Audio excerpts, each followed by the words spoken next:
Hi guys, we got your ladies man, and as requested we were working on getting that leash on so that you don't have to keep buying new leashes. So Louie is a very smart boy, as we've been observing. We already know this, but he is still a puppy, so mouthing, teething, totally normal, but it doesn't mean that we can't fix it. So right now what Taylor's doing, she's very slowly approaching him with this leash. He remembers the last time we did hand exercises? Yes. So he's going down and he's offering a lot. He's giving it his all. And what we really need him to do is just like a whole lot less. Stop doing so much. Good. So basically that's what we're doing. Rewarding him for doing next to nothing. Going further and marking every moment that we do like. So Taylor approaching him with a hand, click treat. Thank you for not trying to eat our hands. So you already know this exercise. We've done this before.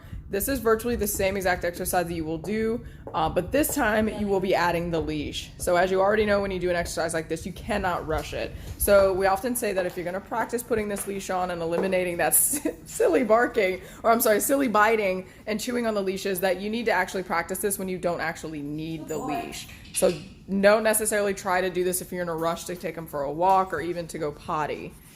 But if you're just having a leisurely practice session, this would be the right time to do it. So practicing approaching him properly, not in a rush. Nope. She's taking herself away when he acts like a goof. He's gonna fall. So he's not ready for that yet. You gotta leave it. I know you're getting frustrated, it's hard. So we do find that out of frustration and overstimulation, you do know Louie is quite a humper, like again, quite a ladies' man. He's nipping. A lot of puppies or dogs in general will offer this, sometimes out of frustration. That being said, we highly recommend, until Louie gets a grasp on some of more firmer, not firmer, but just a little better on some of his other training cues, that you guys limit his exposure to guests. So that doesn't mean that he can't say hi to people, but he probably should be doing so from the confines of his pen or his crate, just because a lot of people will not know that they're inadvertently training him to do more humping and more jumping. So the easiest thing you can do is just limit his exposure. And if someone does listen well, then the way they meet him is behind his pen, ask him to sit, do not touch him unless he's sitting, that type of stuff. Yes, good. Ultimately, your whole goal here is to cultivate a calmer dog, which I know is definitely something that you guys will both want. It's just Louie to chill out a little bit. Yes. So right here is really good practice for you. I have the leash in one hand. Treats, I highly recommend you using a treat pouch for this. Treat pouch in my treat pouch, clicker, same hand of the leash. All I'm doing, I'm asking him to leave it and stay very still while I touch his collar with the leash. And then if he stays still, I click and give him that treat. You can kind of help him out if you put a treat right here in his hand. Hold it up right here so he can focus on that treat. It seems like bribery, but at the same time, he could choose to go for this leash. He has to treat my hand, but he could choose to ignore this. So just help him out, give him more support. I want you to think of not Louie being stubborn or not smart. He just needs more support for this. He's a dog. This moving his face being on him is weird. He wants to go for it. He likes movement. So we have to meet him halfway. You know what? Just look at this. Yes, good boy. Now it does take good coordination. I know you're trying to bite on it suddenly. Can you drop it, Louie? Can you drop? Yes, good choice. We already know that he's ready to chew this leash up, so dropping this leash is a huge deal. Good boy, Louie.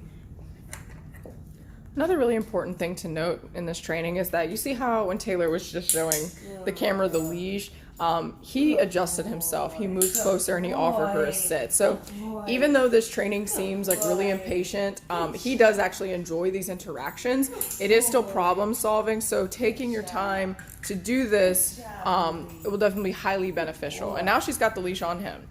So as you can see, that took about 4.5 minutes to get the leash on. And this is after a little bit of a warm up before this video. So that'll actually give you a nice number on how long you actually need to be spending to get the leash on. But just know the more that you break down the leash, the more you hold it for no reason, the more you take time and show him that if he's acting like a dodo, you're not going to put the leash on him, the less time you get to shave off, and eventually you will just be able to put the leash on without having to prime it so much. Can you drop it, Louie? You drop it. Good boy. Good job. So right here, Taylor's not pulling back. This is really important. So once you have the leash on, we know that it can become an object of his attention. He starts tugging and rushing and all those types of things. Again, just offering way too much. Good. Good boy. So Taylor's not moving. She's not using the leash. She's not yelling at him, not enticing him. We actually highly recommend continue using this leash for training purposes, since he's already kind of done a number on this one. And don't use your good leash quite yet. I'm also using touch to help prevent him to go for my hand, not the leash right now. I hope that makes sense. So instead of going for the leash, touching the leash, you can touch my hand and we can walk a little bit. He's not ready for walks yet because he's still so interested in the leash, but we're almost there. Louie, can you drop? Good boy. Good job. And eventually, guys, you will see we're not necessarily correcting the tugging. We're just giving him alternative. Yes. Eventually, he'll figure out that that little tugging is not getting him anywhere. Good boy. And in fact, leaving it alone is highly beneficial for him. But it will take him some time. Again, guys, he is still a puppy, and puppies really do some very strange things sometimes that don't necessarily make sense, but they just have all the energy to give. Good job. Good job. All right, guys, as you can see, we're outside now. We have Mr. Louie, Mr. Baby Boy. Okay, so first note before we even jump into recall, left a note on your little postcard that's sitting on your counter, but horse playing, it's fun, it's cute, but it is not cute when he actually bites you. So yeah, he got Taylor a little hard. No need to worry. We are dog trainers. We sign up for it. It's not a big deal. However, that may be a big deal to visitors. And since he's such a young puppy and he doesn't really have other puppies to interact with, he's not really developing any bite inhibition skills, meaning that he doesn't really know how hard it is appropriate not to bite, if that makes sense. So our best bit of advice for you guys is to make sure all horseplay ceases, especially while he still has these puppy teeth, because puppy teeth are like shark teeth. So yeah, if you're playing with him outside, he needs to have toys either out here, or you need to bring one with, whether it's a ball, or you can even play tug with a rope toy, but it does not need to be with your hands, period. But furthermore, if you find that he's trying to push you into play fighting, he's getting a little nippy, he's grabbing you, he's doing that cute little growl, just go inside. He needs to know immediately that that's not acceptable play, and that's really the only way you're going to clean that up. All right, so back to recall. Very simple, guys. We say Louie, we say come, we say both of those cues once, and then we follow it up with baby talk. Very simple. The baby talk, however, is very important. He's a puppy. He doesn't necessarily know what this means, so we make sure that it is really worth his while. This is extremely important. As you can see, he's got a spot here that he keeps going to. Good. Good boy. Taylor just paired leave it and come together. This is something that you guys can start doing. He is a puppy who tends to put things in his mouth. And you're going to want to go ahead and start redirecting that behavior. So if you see that he's trying to get into a spot, stop it immediately, because it does just start with one spot, and the next thing you know, it's your whole yard. Louie, come.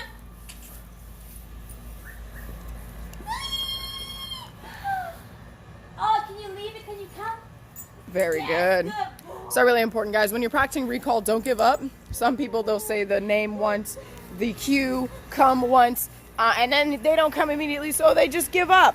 And don't do that, because, well, you can't give up. You need him to come to you. So there's nothing wrong with amping up the baby talk. You can always dial it back later.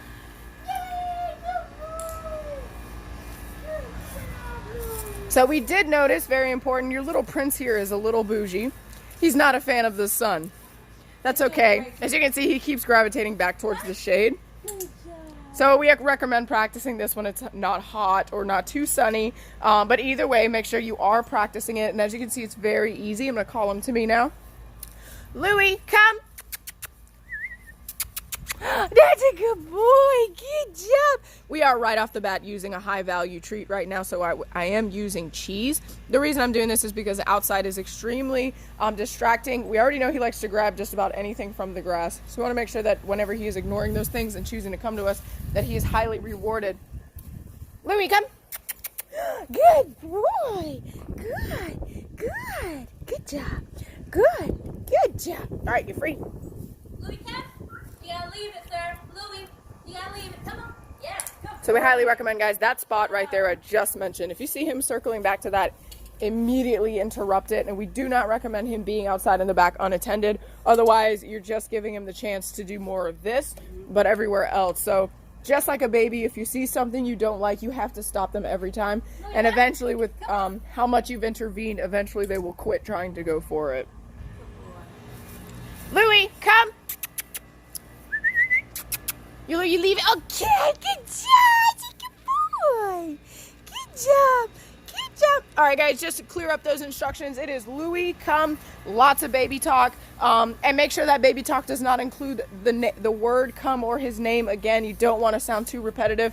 We're saying a lot of squeaky noises from us, or clicking sounds, or kissy sounds. So go ahead and have in your mind what you use naturally, and make sure to practice. You can also do this inside, but we took this outside because Louie's such a good boy. So, all right, guys, if you have any questions, as usual, send us a message. But if not, happy training.